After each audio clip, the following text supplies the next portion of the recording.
everyone, and welcome to our kind of silent disco on intelligent manufacturing buildings. Nice to see some of you with headsets on, so thank you very much for listening.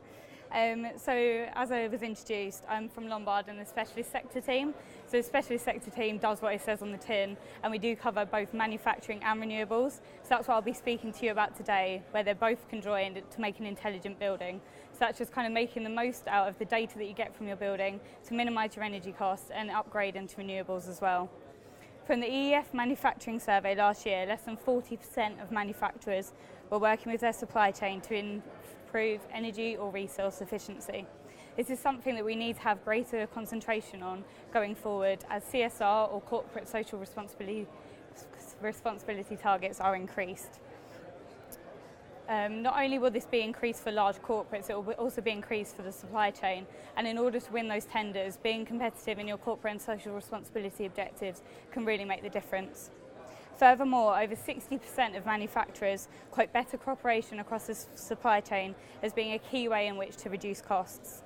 By increasing cooperation further, especially in the energy and energy efficiency realm, we can really help to reduce costs for manufacturers. As one of the highest sectors for energy use, the manufacturing industry really is primed to take advantage of decreasing their energy usage. So with no further ado, I'll go on to my 7 tips for intelligent buildings. My first tip would be to take advantage of the joint NatWest and Lombard proposition, which is for energy audits. By coming to us as either a customer or a prospect, we can get you involved with one of our energy audit suppliers. They can then conduct an audit for you on your business or one of your customers' businesses to really give you a drains-up approach and show you how you can minimise your energy cost or invest in some renewables in order to reduce your energy spends. For example, a recent audit was conducted on one of our businesses, which was a brick baking business. So this business was breaking all their bricks at a peak energy time, so from 5 p.m. to 9 p.m. in the evening. They just shift their production forward 4 hours and were able to really minimise their energy cost. And this is a simple change to the business. It didn't affect their production cycle at all, but it was really able to minimise their costs, and it's something that without an audit they wouldn't have identified. Such kind of examples show how it can really be beneficial just to take a backward step, have an independent auditor to come in and really identify the behavioural changes that would really cut your energy costs. So now on to my second tip. If you're in the smart energy revolution, you will have heard us speak about LED lighting. This is still very much the low-hanging fruit that we have in the manufacturing industry. A lot of people already have invested, but if you haven't invested yet, it's really your first step in order to make your building more intelligent, smart, and use less energy. Often you save 85% of your energy costs. So if you've got a factory or a warehouse that is being lit 24 hours a day, you can imagine how instrumental this is in reducing your cost. For a lot of our customers, paybacks are only a year to 3 years long, so it's really something that you can invest in where LED lightings often last 10 years.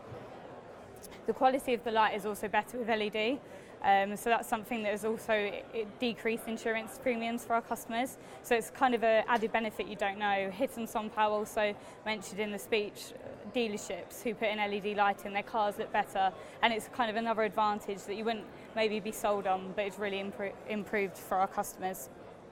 My third tip is another technology, which is CHP, or combined heat and power. So this is a technology you can either connect to a biomass boiler to create electrical energy from heat energy that's used in your factory, or you can have it as an add-on to a biomass boiler.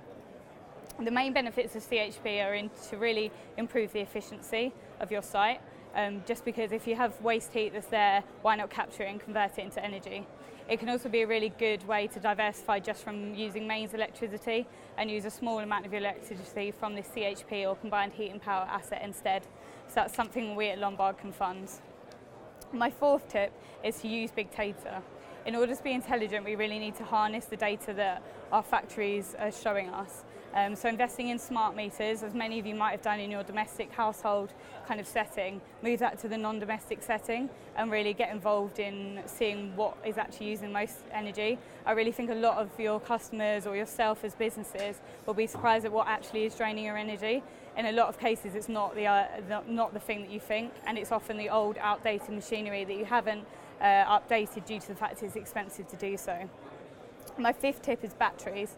They're the hot topic in the energy sector. It's a very sexy topic. Everyone loves Tesla. They're now in space even, and it's just something to really think about investing in.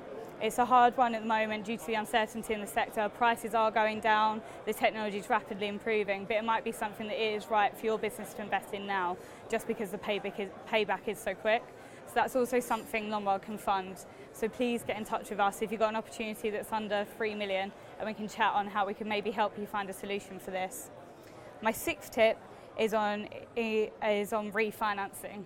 So a lot of asset finance industries do offer to refinance equipment such as cars or combine harvesters, or the more kind of typical historic assets that were funded by asset finance. But we can also refinance technology such as biomass, wind turbines, solar panels, kind of any energy generation assets. We can actually really release that cash for you to invest elsewhere.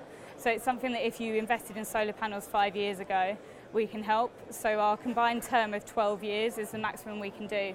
So if your asset is 5 years old and you want to fund it for 7 years, we can do that. So as long as the term of finance and the age of the asset doesn't exceed 12 years, please get in touch, and that's something we can help you with. And then my last tip is to get in touch. More generally, myself and Lombard aren't just van financiers or car financiers. We're really diversifying what we do, and we really want to become specialists that can come into your business and give you a helping hand rather than just finance your cars and vans that are sitting in your forecourt. So if you've got weird, quirky assets that you'd think traditionally asset finance wouldn't fund, that's when you get in touch with someone like me, and we can really speak to you about what your possible solutions could be. And then a cheeky eighth tip, please can you get involved in the Lombard Prize Draw? Our store's just over there, and you've got the opportunity to win a cricket bat signed by the England team as well as tickets to Lord's. So please come over, have a chat, and then enter our prize draw. Thank you very much for listening. I hope you enjoyed. Many thanks.